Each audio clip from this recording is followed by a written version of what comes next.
চট্টগ্রাম টেস্টের দ্বিতীয় দিনটা বাংলাদেশের জন্য ভালো কেটেছে, কিন্তু সেই ভালোটা তো অসাধারণও হতে পারতো না। দিনের একেবারে প্রথম বলটাতে আমরা জিম্বাবুয়ে লাস্ট উইকেটটা তুলে নিয়েছি, 227 রানেই জিম্বাবুয়ে অল আউট। সেইখান থেকে দিনের খেলাটা বাংলাদেশ শেষ করেছি আমরা 7 উইকেটে 291 রানে, অর্থাৎ 64 রানে আমরা এগিয়ে আছি। ভালো, অবশ্যই ভালো। ফার্স্ট ইনিংসের এই লিডটা গুরুত্বপূর্ণ, কিন্তু আমি বলছি যে ভালো থেকে যে আরো অসাধারণ হতে পারতো সেটি হয়নি কেন?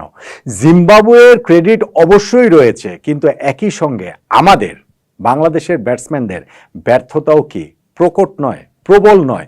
বিশেষ করে ব্যাটিংয়ের ব্যর্থতা না হয় মেনে টেনে নেওয়া গেল, কিন্তু ওই যে শেষ বিকেলে মুশফিকুর রহিমের যে পাগলামি, সেইটাকে কি নির্বুদ্ধিতাও বলা চলে না? এবং ওইখানটাতেই কি ম্যাচে খুব ভালো অবস্থান থেকে আমরা এখন একটা মোটামুটি ভালো অবস্থানেই এসে পড়লাম না? দিনের খেলার মোমেন্ট অফ দ্য ডে বাঁচতে গেলে আপনাকে এইসব কথাগুলো, এইসব আলোচনাগুলো আসলে করতেই পারবেন। আমি বলছি যে বাংলাদেশের অবস্থান ভালো, কিন্তু অসাধারণ হতে পারতো। কয়েকটা স্ট্যাট দিলে, মানে কয়েকটা স্কোর বললে আপনি সেটা বুঝতে পারবেন। ধরেন আমরা দিনের খেলা শেষ করেছি 7 উইকেটে 291 রানে। এখন এই দলটার রান এক সময় ছিল বিনা উইকেটে 118, সেইখান থেকে কি 7 উইকেটে 191 যথেষ্ট ভালো? ধরেন এই দলটার স্কোর এক সময় ছিল 1 উইকেটে 194, সেখান থেকে কি 7 উইকেটে এই 291 যথেষ্ট ভালো? ধরেন এই দলটার স্কোর এক সময় ছিল 3 উইকেটে 257, সেইখান থেকে কি 7 উইকেটে 291 যথেষ্ট ভালো? তখন কিন্তু মনে হবে যে না, যথেষ্ট ভালো না, আমরা আসলে এই জায়গায় অপরচুনিটি মিস করেছি, বেশ কিছু অপরচুনিটির জায়গায় আমরা এই জায়গাটাতে আসলে হারিয়ে ফেলেছি। আমি জানি না ম্যাচের শেষে গিয়ে এটা আমাদেরকে কতটা কষ্ট করে, কেননা চট্টগ্রামের যে উইকেটে খেলা হচ্ছে সেই উইকেটে চতুর্থ ইনিংসে ব্যাটিং করাটা কঠিন হবে। ফলে ফার্স্ট ইনিংসে একটা লিড বাংলাদেশের জন্য, হেলদি লিড খুবই প্রয়োজন। সেই লিডটা একসময় মনে হচ্ছিল যে 150 তো হবেই হবে, এমনকি 200-র কাছাকাছিও চলে যেতে পারে। আর এখন মনে হচ্ছে যে আমরা কি আসলে 100 রানের লিড নিতে পারবো, যেহেতু মাত্র 64 রানে এগিয়ে রয়েছি এবং হাতে রয়েছে মাত্র 3 উইকেট। মেহেদী হাসান মিরাজ এবং তাইজুল ইসলাম তৃতীয় দিনের ব্যাটিং যখন করবেন, তখন লিডটাকে অন্তত পক্ষে 100 ক্রস করার সেই টার্গেটের জায়গাটা থাকতে হবে।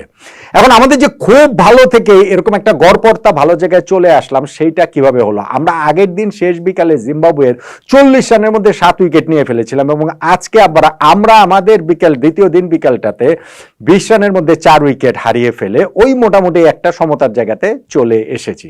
দেখুন, যখন আমরা ব্যাটিং করতে নেমেছি, আমাদের এই গত কিছুদিন ধরে টেস্টের একটা ব্যাটিং এর বড় কনসার্নের জায়গা ওপেনিং, এবং সেই জায়গাটাতে এই টেস্টে এনামুল হক বিজয়কে নেওয়া হয়েছে, একাদশে তাকে খেলানো হয়েছে।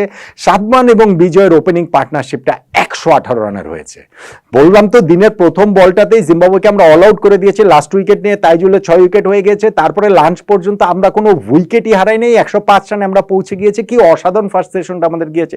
সেকেন্ড সেশনের শুরুতে এসে বিজয়, তিনি 39 রান করে এলবিডব্লিউ হয়েছেন মুজিবুর রহমানের বলে, এবং ঠিক আছে, তার টেস্ট ক্যারিয়ার আগে 5 টেস্ট মিলিয়ে তিনি 100 রান করেছিলেন, তার হাইস্ট স্কোর ছিল 23। এই টেস্টে তিনি তার সর্বোচ্চ স্কোরটা করলেন, 39 রান করে তিনি আউট হয়ে গেলেন। কিন্তু তারপরেও কিন্তু সাদমান ছিলেন, তার সঙ্গে মমিনুল হকের আরো একটা জুটি হলো, এবং সেটা 76 রানের একটা পার্টনারশিপ হলো। দুইজনকেই বেশ কমফোর্টেবল লাগছিল, স্পেশালি সাদমান, তিনি তো তার টেস্ট ক্যারিয়ারের সেকেন্ড সেঞ্চুরিটাই তিনি তুলে ফেললেন। দুর্দান্ত একটা ইনিংস খেলছেন, প্রেসারে তিনিও ছিলেন, অন্য সবার মতো, অন্য সব ওপেনারদের মতো, এইভাবে বললে বোধহয় ভালো হয়, আরো স্পেসিফিক হয়। সো তার এই সেকেন্ড সেঞ্চুরিটা খুবই তার নিজের জন্য গুরুত্বপূর্ণ, বাংলাদেশ টিমের জন্য গুরুত্বপূর্ণ, ঠিক যেমন ওপেনিং এর সেঞ্চুরি স্ট্যান্ডটাও আমাদের জন্য গুরুত্বপূর্ণ। এখন সেই রকম একটা ভালো অবস্থা থেকে আমাদের হয়েছে কি, পরপর 2 বলে আমরা এই 2 সেট ব্যাটসম্যানের উইকেটটা হারিয়ে ফেলেছি। মমিনুল হক, তিনি স্লক সুইপ করতে গিয়ে টপ এজ হয়ে আউট হয়ে গেলেন 33 রান করে ওভারের লাস্ট বলে, এবং পরের ওভারের ফার্স্ট বলটাতে হচ্ছে গিয়ে সাদমান, তিনি 120 রান করে তিনি এলবিডব্লিউ হয়ে আউট হয়ে গেলেন। ফলে যেটা আমাদের ছিল 1 উইকেটে 194, all of a sudden 194 run আমরা সেকেন্ড উইকেট হারালাম, থার্ড উইকেট হারালাম। ভাই, তারপরেও তো আমাদের ক্যাপ্টেন নাজমুল হোসেন শান্ত এবং মুশফিকুর রহিমের একটা পার্টনারশিপ হলো, 65 রানের জুটি হলো, এবং মনে হচ্ছিল যে এই পার্টনারশিপে আমরা এমন কি সেকেন্ডের খেলাটাও পর্যন্ত শেষ করতে পারি। তাহলে চিন্তা করে দেখেন আমরা কত ভালো অবস্থানে থাকতাম। সেইখানটা থেকে আমরা 20 রানের মধ্যে 4টা উইকেট হারিয়েছি। শান্ত 23 রান করার পর তিনি শর্ট মিড উইকেটে একটা ক্যাচ দিয়ে আউট হয়েছেন, বাজে একটা ডিসমিসাল, সফট একটা ডিসমিসাল তার হয়েছে। জাকের আলী অনেক লিডিং এজ দিয়ে বোলার হাতে ক্যাচ দিয়ে আউট হয়েছেন, এবং তারপরে মুশফিকের সেই পাগলামি, তারপরে মুশফিকের সেই নির্বুদ্ধিতা। ভাই মুশফিক ওইখানটাতে 1 রান নেয়ার চেষ্টা করতে গিয়েছেন, মিডনে বল ঠেলে 1 রান নেওয়ার চেষ্টা করতে গিয়ে ডিরেক্ট থ্রোতে তিনি রান আউট হয়ে চলে গেছেন। আমাকে বলেন তো দেখি, ওই 1টা রান হলে কি হতো?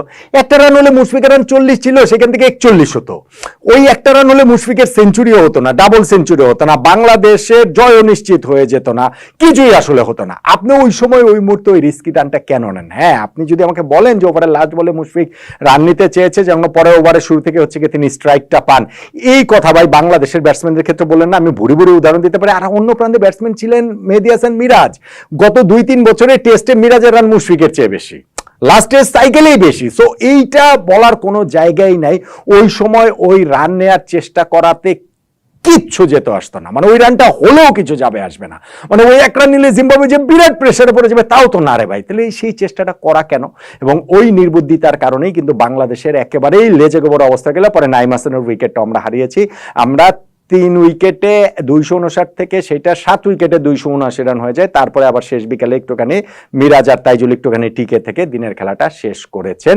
তারপরে আমরা ধরেন 64 রানে এগিয়ে রয়েছি, লিডটাকে আমি বললাম যে অন্তত পক্ষে 64 ডাবলও যদি আমরা করতে পারি, তার মানে 128 মিনিমাম এইটুক যদি আমরা করতে পারি, এটা খুব হেলদি একটা লিড হবে। এবং টেস্টে আমরা এখনো আপার হ্যান্ডে আছি, এখনো আমরা ভালো অবস্থানে আছি।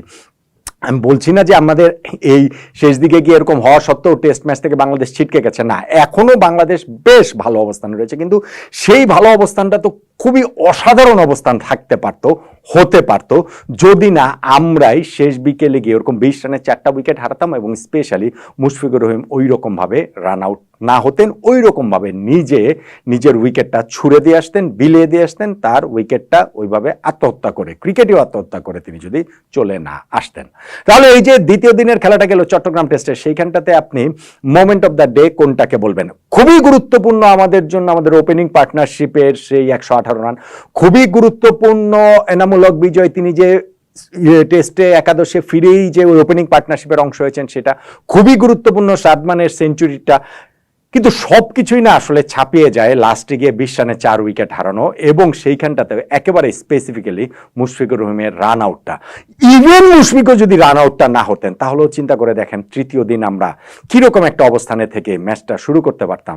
যেই মুশফিক গত 6 টেস্টে 12 ইনিংস ধরে 50 পান না, তিনি যার পেছনে রয়েছে 95টা টেস্ট খেলার অভিজ্ঞতা, এটা 96 নাম্বার টেস্ট, এইরকম ব্রেইন ফেড আসলে কিভাবে হয়? এটা আসলে কিভাবে সম্ভব? ওই একটা রান হলেই বা আসলে কি হতো, তার মাথায় যে সময় কি কাজ করেছে, এটা আসলে বোধগম্য না কোনোভাবে। আমার কাছে সবকিছু ছাপিয়ে আসলে এইটাকেই মনে হচ্ছে চট্টগ্রাম টেস্টের দ্বিতীয় দিনের moment of the day, Mushfiqur রহিমের নির্বোধের মতো রান আউট।